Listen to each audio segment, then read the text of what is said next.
must fix another iPhone. Gotta fix it. Okay.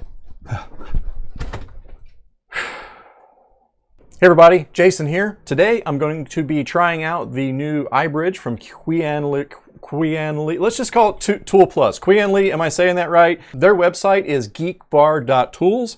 This is going to be my very first experience with this product. I've had it sitting here for a few days and I haven't had time to get it out. I have in front of me a iPhone 6s Plus.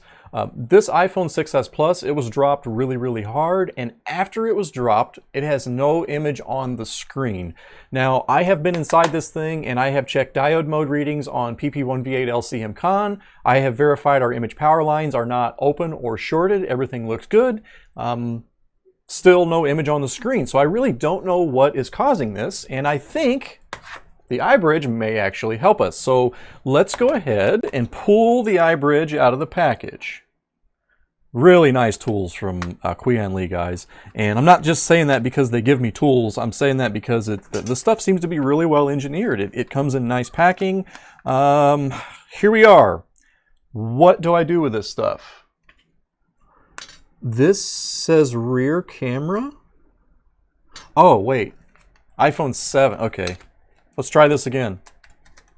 So now that we have the proper tool here, here's the iPhone 6s. I'm looking at that going, wait a minute, I don't have a connector anywhere on this phone like that. So this one here is for the large camera. This one here is going to be what, dock flex? I should probably invert my camera so that you guys don't have to look at my life upside down. Is that one the display cable? It might be. I don't see a label on it. FPC, iBridge FPC. Or is that the front-facing flex? Okay, let's set that aside. This one says small camera, so we know it's not that. That's going to be what? What is this one going to be? Display and touch. Oh, cool. So it actually... You get 3D touch and everything in here too. We're always calling this the home button connector, but it's actually got the home button as well as 3D touch tied up in it. So this is the one that we're going to need to use. All right, so here we are. Let's open up our iBridge here. We're going to open up the iBridge and stick it in my eye socket. Right in the eye socket. Here's what this looks like a little bit closer, and what we'll do is we'll take the iBridge, I think.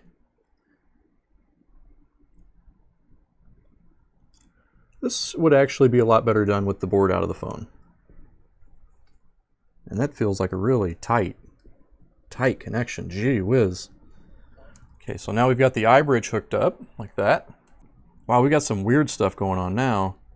I've got to like turn the phone to the side here, and then we're going to hook the display up to that. I think the way this is laid out, there's no way for me to hook it up backwards. And then we'll hook our touch and LCM connection up here. All right, so basically this is just an extension. We've now hooked up the display to the logic board, and we're doing it going through this iBridge, which gives us like a breakout of what all the pins are. And this is going to enable me to easily measure what's happening now with Chestnut Enable up and live, assuming that it is. Maybe that's the problem. But before, in order to do that, you would either have to solder a wire from a 1.8 volt source over to Chestnut Enable, or you could solder a wire to whatever it was you wanted to test, and then you could connect the screen and power it up that way. But you needed a screen plugged in order to get power out to the image circuit. So with this, I actually have a screen plugged in, and I'm still able to get to all of these test points. So let's have a little bit of fun with this thing. Now, one other thing I will say about the iBridge, other than it fits nicely in my eye socket, is that all of the pins here have values written on them. So here we are looking at the connector as if it was sort of like orientated upright.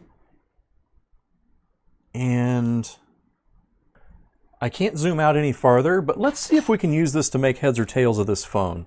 Let's go ahead and finagle a power connection in here. And I say finagle because now to get this up right on the screen for you, I've got to bring my power cord in from the other way. All right, so we've got our DC power supply hooked up. I'm gonna go ahead. You've got voltmeter on the screen yet? Nope, let's get the meter on the screen. It puts the meter on the screen. All right, we've got the meter set to volts mode, and I'm gonna go ahead and prompt the phone to boot. Let's go ahead and put the power supply on the screen too. It puts the power supply on the screen too. And let's push the power button. And let her boot. Okay. Now, as this boots, I want everybody to know that this is a phone that boots with absolutely, positively no image. Now, the first thing that we're going to check here, we're going to check PP1V8.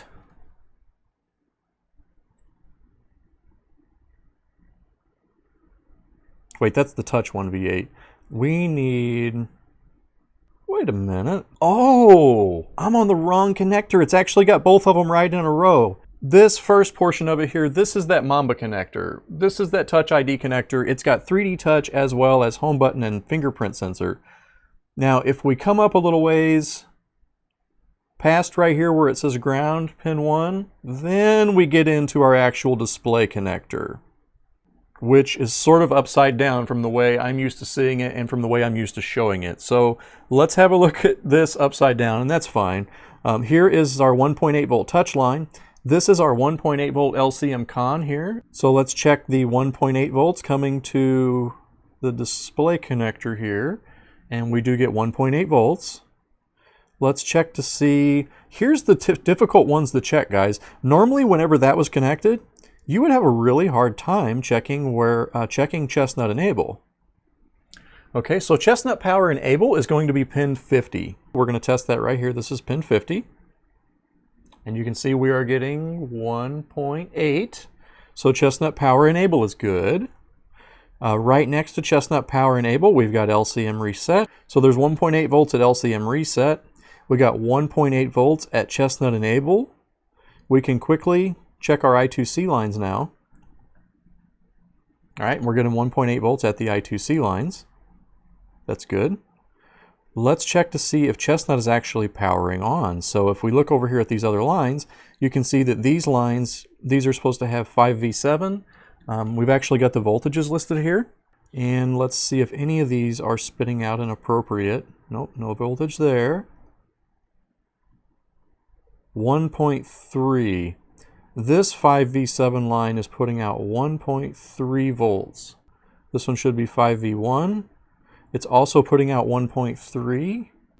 I'm going to push the power button here to make sure we have at least maybe given this thing a prompt to wake up. Let's check this one 5V7 line here, which that's a touch line. So unless the display's up and running, I wouldn't think it would work. So 5V7, 1V8, that's right. 1V8, that's right. 1.3. All right, so what I'm coming up with here, we have figured out that our 1.8 volts is working coming into the display. The display is turning around and it's sending that back out to chestnut to say, chestnut, hey, turn on. But chestnut is only putting out 1.36 volts. Let me show you what that looks like on the schematics. So here we are looking at the board view for the iPhone 6s Plus. I'm going to show you how to find chestnut. If you pick any one of these 5V7 lines, they're going to have a filter hooked to them here. And this is basically the fuse that hooks that power line to the connector. So if we backtrack from the other side of that fuse, if you would like to call it, you will wind up down here at this gorgeous little IC here, U4000. Now, if you look at the actual schematics here, U4000 is for display and touch power supplies. Remember, we're not getting enough voltage. We've only got 1.3 and we should have 5 volts. U4000 is responsible for producing the power needed for the display to come up and work. Now, you can find this type of problem without the iBridge, but it's a little more difficult. You have to pick some of the coding off of the board and you have to search out and find test points that you can get to check these voltages. And sometimes the only place you can test it is on the back of the board. So you're stuck with the screen connected, you're trying to get it turned on, and then you got to get the board flipped over and get to these without your power supply disconnecting. So I'm going to say that I like the iBridge. Now let's see if the iBridge is going to help me fix this phone. This is one that I remember I had already verified that we didn't have any open lines. There wasn't any shorts.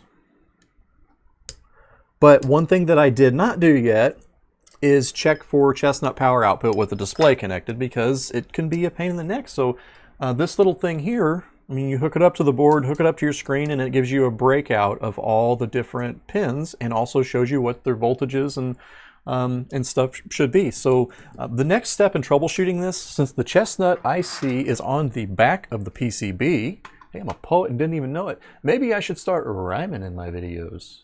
I'm just going to skip to the point in the video where the PCB is out of the phone. How about that? Now, let's remove the PCB from the phone. So now we've got the board out of the phone, and oh boy, oh geez, look at how wrinkled up that sticker is. Yeah? So that's pretty crappy looking. It looks like it's been through hell and back a couple of times. That's not going to stop me from trying to fix it. Let's go ahead and peel the sticker off the back of here. I think although it doesn't look like it, I think I'm going to be the first one to remove its blusa here.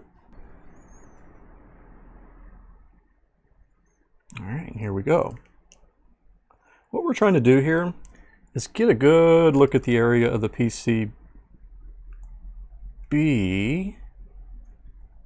that has the chestnut IC. And this area of the board looks a little bit, what do you call it? Wonky? Do I see a break? Okay, this is the chestnut IC here, guys. This here is U4000. This is the IC that is, it's basically a high-speed switch, and it is part of the power supply that generates the voltages needed for the display. And if we look right next to it, cool, I was hoping to have to change the chestnut IC, but if we look right next to it, this inductor here is cracked. Look at that. Can you see that?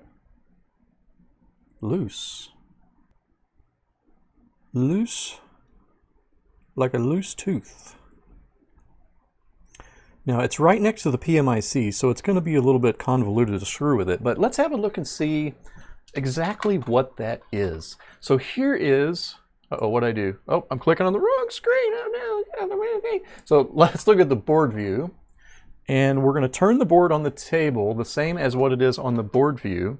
Here is the chestnut IC, and here is a broken inductor right next to it. On Easy Draw, you will see that L4000 is the inductor that's broken, and you will also see that L4000 is heavily involved with this IC here. One side of it should be VCC main, and then the other side of it is going into probably the SW pin of our IC. Let's have a look at the actual schematic here, and let's look and see where L4000 is. L4000, it goes from VCC main, and it goes into this SW pin of U4000. This is a switching power supply. So let's see if we can fix it. First, we're going to try to take L4000 off the board here and see how heavily damaged it is. So let's slap it in a board holder. I'm going to try to put the CPU and power management IC right over the dense copper part of this board holder in hopes that it will help me to not float anything. And I'm going to throw us a good old nickel right there. Now I'm going to put a little bit of flux on this, and we're going to start warming it up.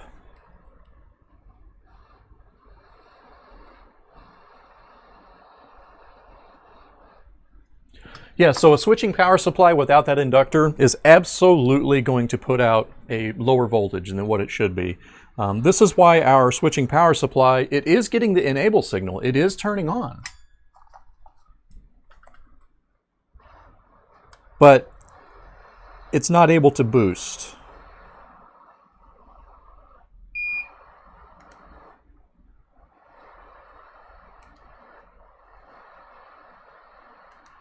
Oh boy, this is a horrible angle. Let's try this a little different.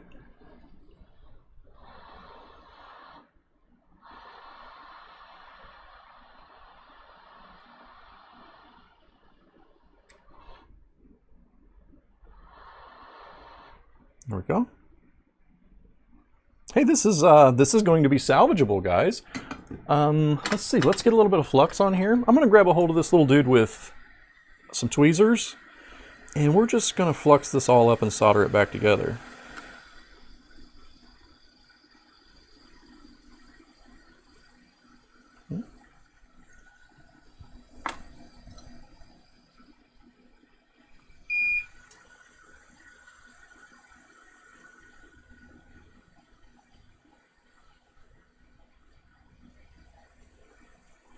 No, it actually tore the cap off of that end. Alright, so we're going to need a new one of those. I could probably reuse it, but we're going to need a new one of those. Let's go ahead and take care of these pads. Get us a new inductor. I don't have any of those in stock. I'm going to be scrounging one.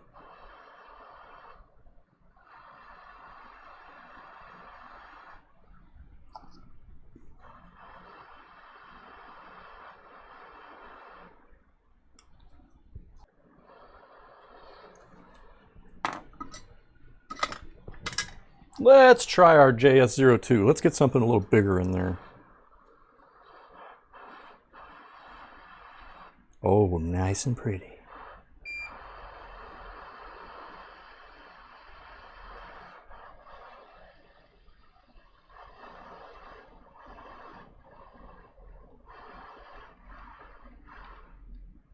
Okay, get some more flux down in here.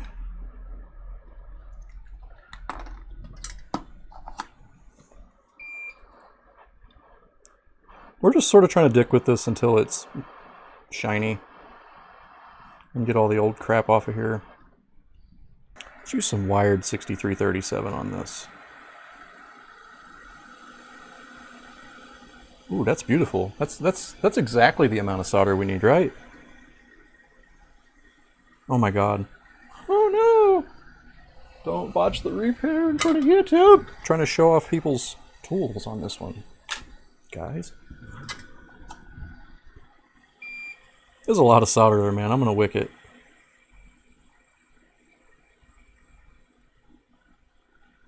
Go.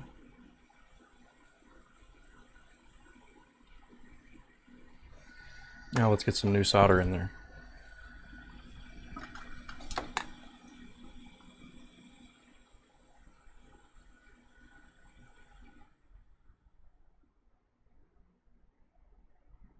There we go. Do this one.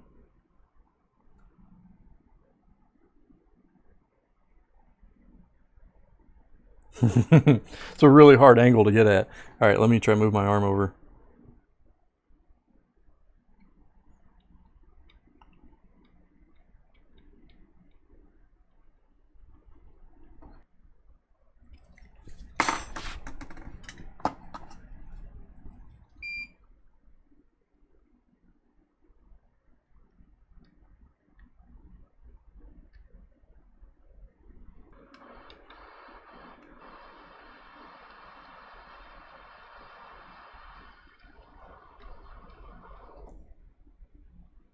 Okay, so that's looking really good. We've got a good shine on both sides.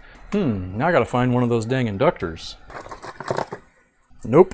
That's there, but it's heavily liquid damaged. That's missing both of the inductors. It's a Samsung board. That's not it. That's not it. That's not it. That's missing those inductors already. That's not it. That one don't have them. Nope. Nope. That's got one. Let's set that aside. Let's set that one aside. All right, I think we got it. All right, let's grab one of these off of the donor board here. Now, I don't have this on a board holder, so I can expect this thing to start to swell any minute. That's okay, because I just want to take this off the board.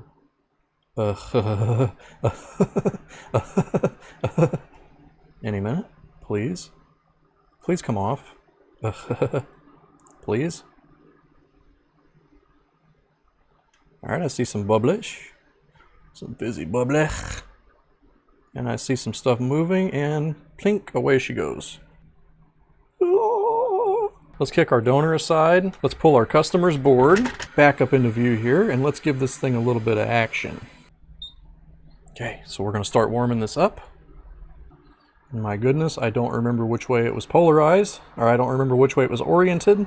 It does not really matter unless we're going to have some sort of like inductive coupling with something nearby, and I don't believe that's going to be the case, so let's go ahead and float this right down onto the board.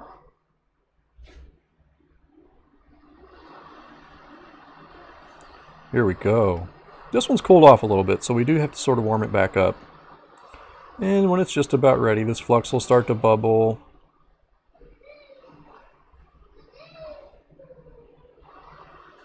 Almost. There we go. Other side. Come on, don't float the CPU. Oh, there he goes. Okay. Now, let's let this thing cool off for just a little bit. I'm not going to clean all the flux up yet because I would like to see this thing actually work before I do. Let's set our nickel aside. Now, while this cools off, we can go ahead and remove it from the PCB holder. And I'm just going to sit that right there and let that cool off for just a minute. Well, that could be misfortunate, huh? Oh yeah, okay. So this is our plus, this is our donor. Yeah, that's not... So we are back with this board. It is cooled off, and I am ready to see if it gets an image. Let's just go ahead and slip this back into the customer's housing here. Let's connect a couple of thingies. Connect the dock flex, and for the sake of science, let's hook up the customer's screen, the one that we know would not get an image. And next, we're going to hook up the DC power supply. Now let's not wait around here, folks. Let's just go ahead and do it. We're going to press the power button, and 1, 2, 3, click. Apple logo! Yay, Apple logo! Yay, Apple logo! Woohoo! All right, let's let this thing boot. Now, for the purpose of this video, I'm only going to go as far as showing that this phone boots with working image, touch, I don't know, maybe sound. I am not going to go into full testing because that could potentially make this extremely long. So, any minute. Oops. Oh, it booted with the lady's baby on there, and I don't want to show that off to everybody. So this phone is up and running. We have working home button. We have working touch. And just out of sheer curiosity, I'm going to go ahead and open up Wi-Fi. Wi-Fi is working. This phone is most likely going to be fine. So I have to be honest, I was a little bit on the fence as to whether or not the iBridge was going to be really, really helpful. And after what I have done here today with this iPhone 6s Plus, I think for most, like say, let's just use no image for example. For most no image phones, I'm going to wind up using a multimeter to check PP1V8. If I don't have any immediate shorts or open lines, I can guarantee you that I'm going to be turning to the iBridge because it is really handy to be able to check all those other lines and stuff while the screen is connected. This is like really, really cool. And this is just one example. It comes with the cable for the screen as well as the other connectors inside the phone. So I'm a big fan of the iBridge. Totally sweet. Totally, totally sweet. I love it. Anyways, everybody, I do thank you for watching. If you like the video, please give me a thumbs up. If you don't like the video, you know, you can just click thumbs down. That's okay too. And I will see you soon. Have a good day.